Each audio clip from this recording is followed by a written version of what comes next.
the statement provided or relayed by VP Sara that she categorically declared that she will be running is already is a confirmation of implied acts previously, dili Mm. lang na karon nga tuig, because Mm. impeachment is not new again Yes. to the camp of VP Sara.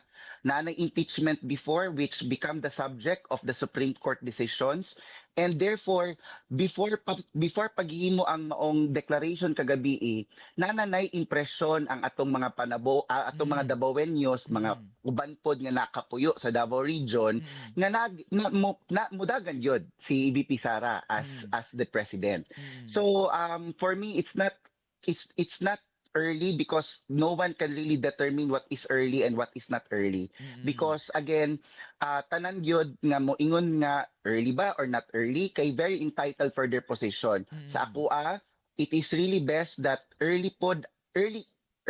o sugod, maski wala pa ang filing, na muhatag na ka og categorical na declare na unsa imong plano for, Mm. wapo gyud nga declare na niya, and dili gyud concept of early, because again, wala ging ana sa politics early ba or not early. So Mm. good nga naghatag na gyud siya og confirmation para once and for all masettle na and maput into proper record ang iyahang plano for the 2028.